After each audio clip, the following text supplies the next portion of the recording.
Assalamualaikum warahmatullahi wabarakatuh. Bapak, Ibu, dan sahabat belajar, semoga tetap semangat mengikuti mata kuliah komunikasi bisnis. Nah, pada kali ini kita akan mempelajari tentang komunikasi dalam kelompok kecil dan rapat.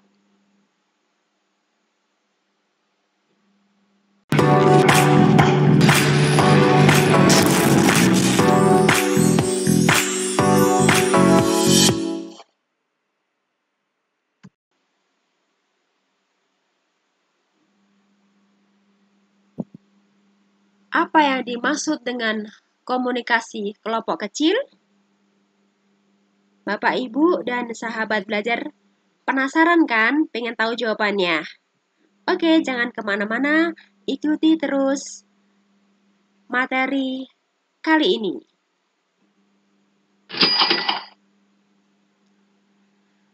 Sebelum kita membahas tentang pengertian komunikasi kelompok kecil, pertama-tama kita akan mempelajari tentang pengertian kelompok dan komunikasi kelompok.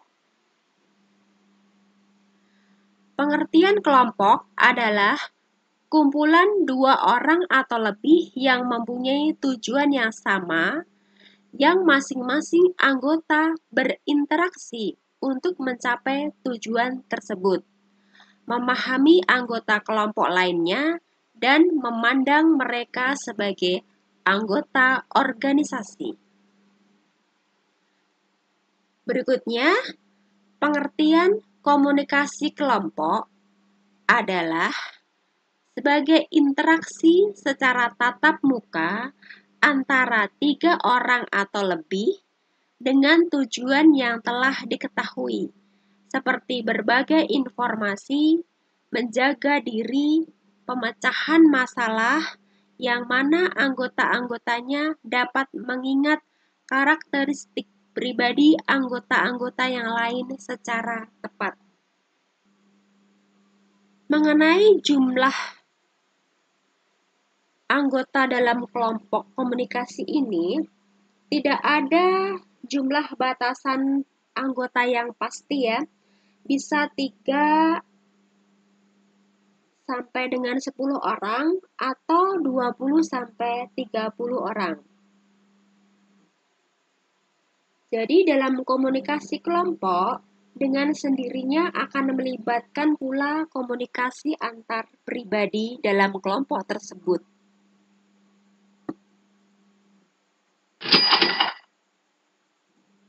Nah, untuk berikutnya, kita akan mempelajari tentang pengertian komunikasi kelompok kecil. Komunikasi kelompok kecil, small group communication, merupakan komunikasi yang berlangsung secara tatap muka karena komunikator dan komunikan berada dalam situasi saling berhadapan dan saling melihat.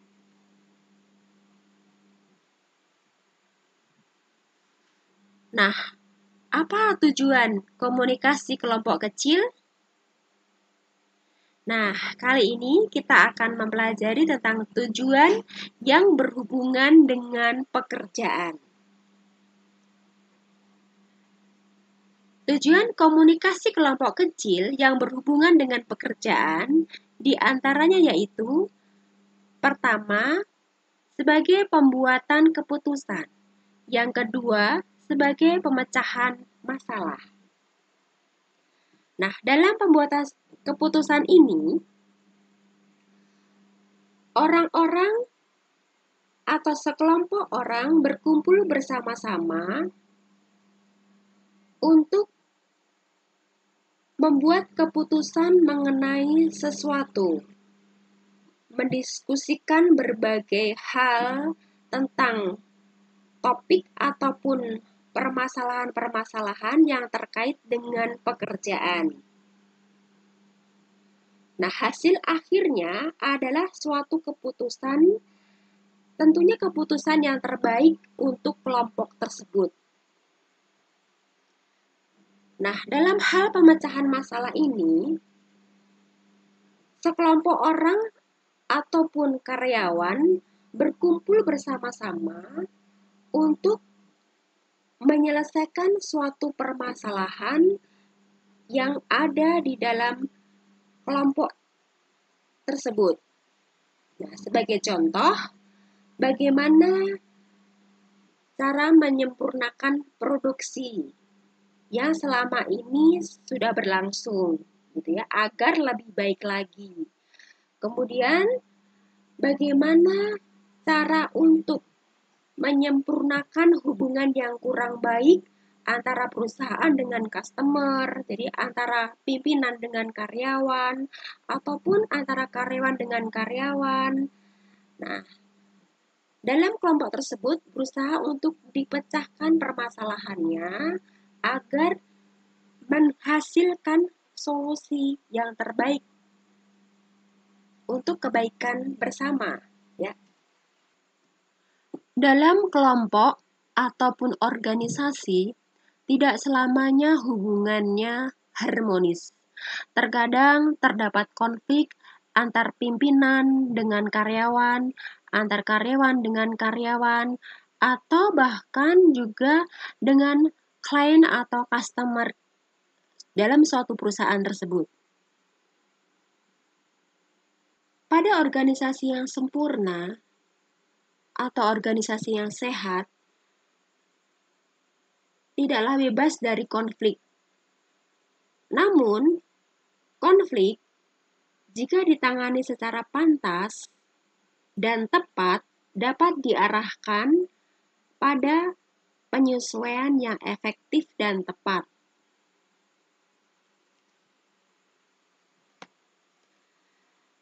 Terdapat hal-hal tertentu yang dapat menimbulkan konflik dalam organisasi. Di antaranya yaitu anggota kelompok bekerja terlalu dekat dan saling tergantung satu sama lain. Nah, ini juga bisa menimbulkan konflik. Kemudian, anggota kelompok mempunyai kreativitas yang sangat berbeda. Misalnya, karyawan A mempunyai kreativitas berbeda dengan karyawan B. Nah, ini juga bisa menyebabkan konflik. Kemudian anggota kelompok mempunyai nilai dan kebutuhan yang berbeda.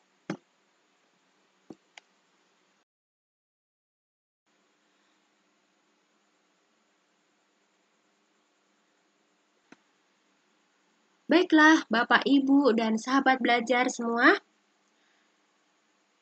Untuk selanjutnya, kita akan belajar tentang rapat. Apakah pengertian dari rapat? Apakah pengertian rapat? Apa fungsi rapat? Apa manfaat rapat kerja yang efektif? Pengen tahu jawabannya? Kita akan pelajari hari ini. Pengen tahu jawabannya? Jangan kemana-mana. Kita akan pelajari hari ini.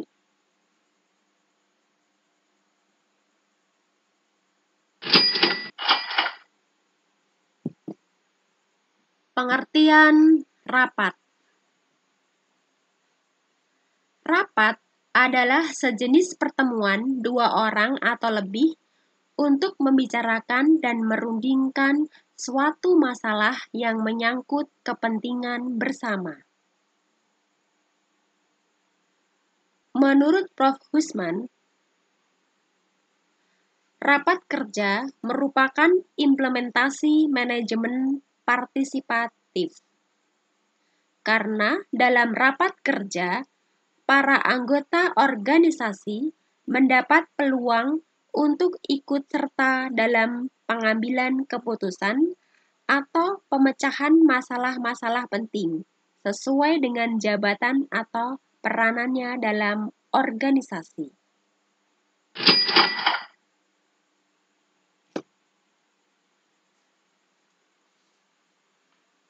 Fungsi rapat. Fungsi rapat diantaranya yaitu untuk memecahkan masalah, untuk menyampaikan informasi, sebagai forum demokrasi, sebagai alat koordinasi yang baik antara peserta rapat, karyawan dengan perusahaan atau organisasi, sebagai sarana bernegosiasi, dan sebagai ketentuan hukum. Nah, mengapa kita perlu rapat kerja yang efektif?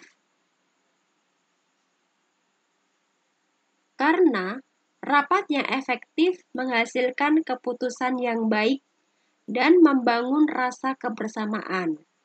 Sebaliknya, rapat yang tidak efektif hanya menyia-nyiakan waktu.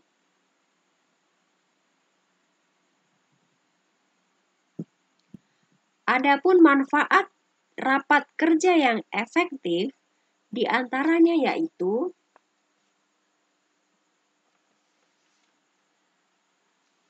pertama, pengambilan keputusan yang lebih bermutu. Keputusan atau pemecahan masalah yang diambil sekelompok orang diharapkan lebih bermutu dibandingkan dengan keputusan yang diambil orang perorangan. Karena dalam rapat kerja, tiap peserta dapat menyumbangkan pikiran dan pengalamannya untuk mengambil keputusan atau memecahkan masalah secara lebih tepat. Kedua, kerelaan menerima keputusan yang diambil organisasi.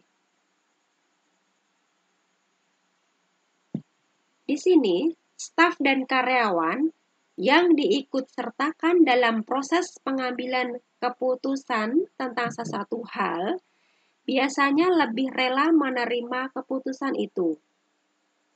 Melalui rapat kerja, diharapkan memperoleh pengertian bersama di antara karyawan dan pimpinan tentang sesuatu yang dirapatkan.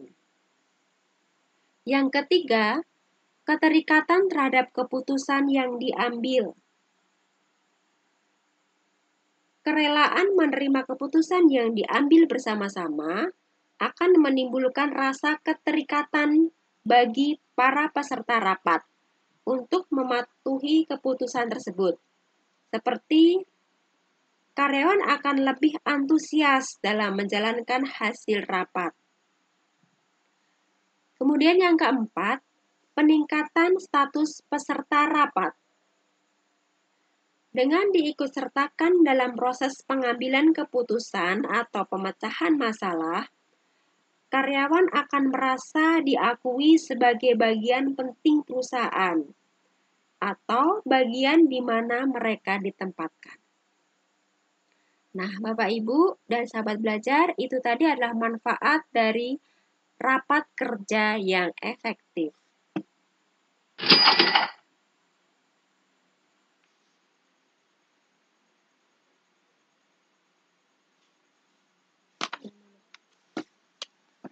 Apa penyebab rapat tidak efektif? Pertama, kurang persiapan. Tujuan rapat tidak jelas, sehingga pembicaraan rapat mengarah ke segala jurusan. Kedua, tidak direncanakan dengan baik. Rapat berkembang ke arah yang berlainan dengan tujuan yang ingin dicapai. Ketiga, tidak disusun agenda rapat atau pimpinan tidak dapat mengendalikan jalannya rapat.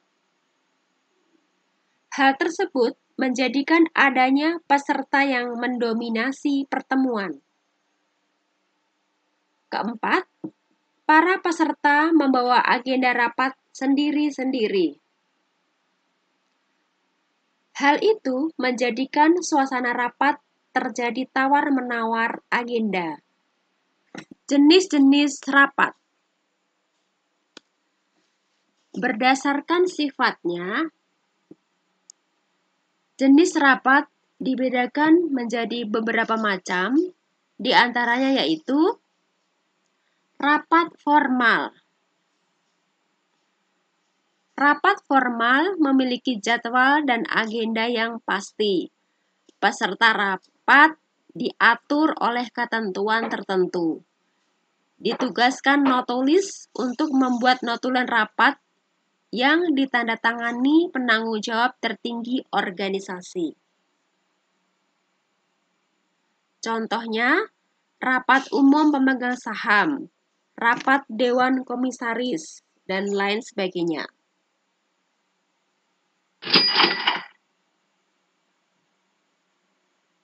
Dua, rapat informal.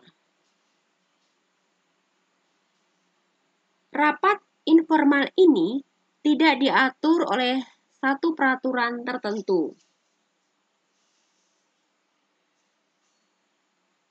Secara hukum, penyelenggara rapat tidak diwajibkan menyusun laporan tertulis tentang hasil atau keputusan yang diambil selama pertemuan. Adapun tujuan rapat informal yaitu memberikan informasi tentang suatu hal, memecahkan masalah yang sedang dihadapi organisasi atau bagian organisasi.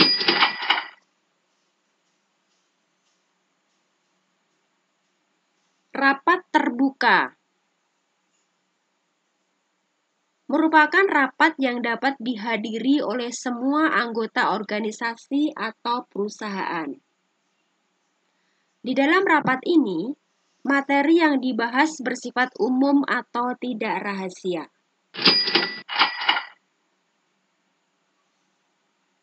Rapat tertutup. Rapat tertutup ini merupakan rapat yang hanya dihadiri oleh anggota tertentu. Biasanya menyangkut masalah yang masih bersifat rahasia. Untuk berikutnya, jenis-jenis rapat berdasarkan jangka waktu.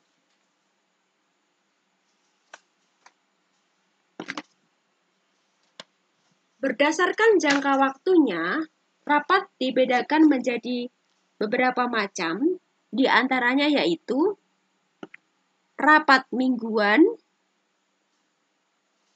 Ini merupakan rapat yang diadakan sekali dalam seminggu, yang membahas masalah-masalah yang bersifat rutin dan masalah-masalah yang muncul pada minggu itu. Rapat ini dapat dilakukan di setiap departemen, di setiap cabang, setiap seksi, atau oleh para eksekutif. Kemudian rapat bulanan.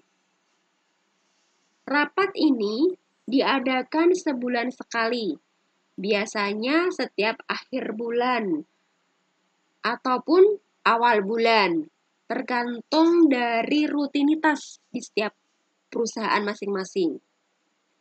Rapat bulanan ini biasanya membahas masalah-masalah yang terjadi selama 1 bulan. Contohnya, rapat membahas tentang laba rugi bulan tersebut, atau rapat tentang monitoring dan evaluasi penjualan. Berikutnya, rapat semesteran. Rapat ini diadakan sekali selama 1 semester atau selama 6 bulan sekali, yang bertujuan mengevaluasi hasil kerja selama 6 bulan yang lalu dan mengambil langkah-langkah selanjutnya untuk 6 bulan yang akan datang. Contohnya, rapat penjualan dan rapat evaluasi kinerja karyawan. Yang terakhir, rapat tahunan. Rapat ini diadakan setahun sekali. Misalnya, rapat dewan komisaris, rapat umum pemegang saham, atau dapat juga hanya merupakan rapat akhir tahun yang membahas laba rugi perusahaan.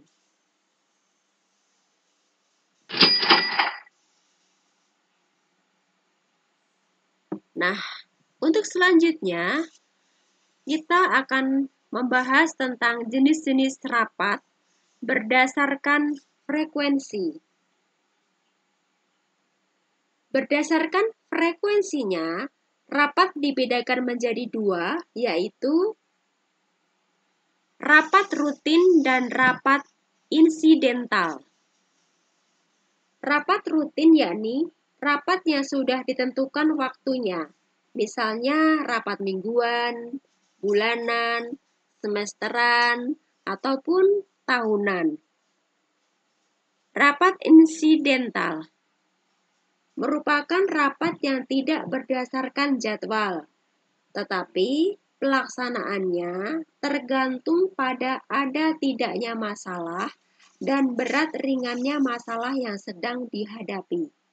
Misalnya, perusahaan telah menyusun strategi pemasaran untuk 6 bulan mendatang. Nah, tiba-tiba perusahaan pesaing melakukan strategi pemasaran yang sangat berpengaruh pada pencapaian tujuan yang telah ditetapkan. Menghadapi masalah seperti itu, perusahaan segera menyelesaikan dengan menyelenggarakan rapat pada saat itu juga, dengan tujuan akan didapatkan strategi-strategi pemasaran yang baru ataupun inovasi-inovasi yang baru agar perusahaan tersebut tidak kalah bersaing dengan perusahaan lain.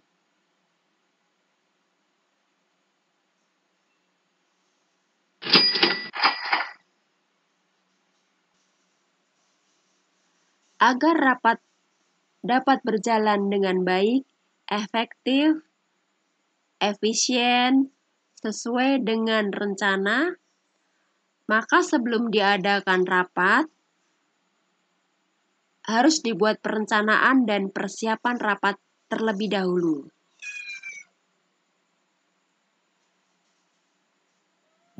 Nah, dalam menyelenggarakan rapat, ada beberapa prinsip dasar yang dapat dijadikan pedoman atau pegangan dalam mempersiapkannya, yaitu kita bisa menggunakan pedoman 5W1H. Apa itu 5W1H?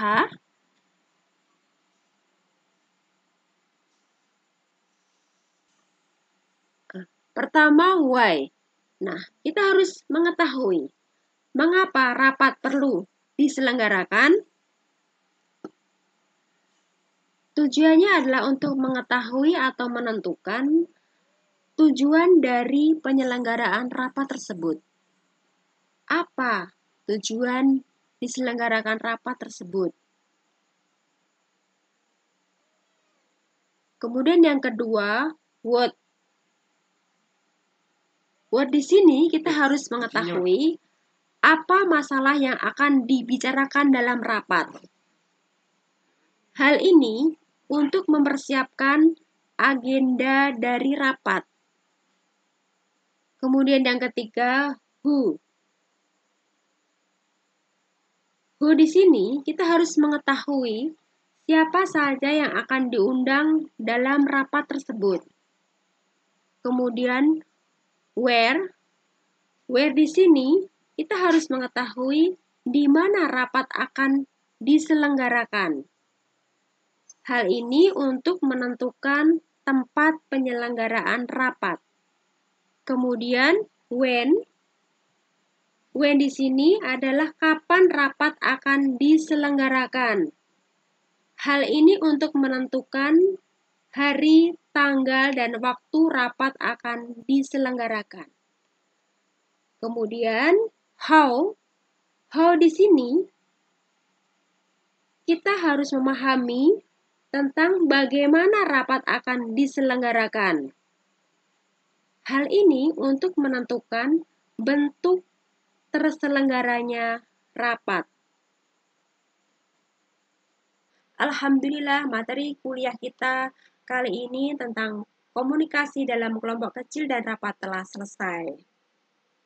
Semoga Bapak, Ibu, dan sahabat belajar bisa memahami apa yang telah saya sampaikan.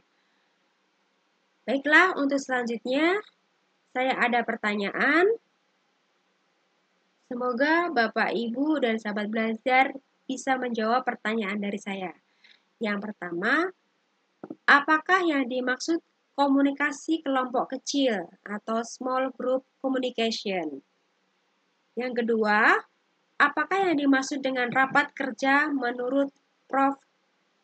Husman? Nah, untuk jawabannya bisa dijawab di kolom komentar di bawah ini atau untuk mahasiswa-mahasiswi IBM ASMI, jawabannya bisa diupload di e-learning.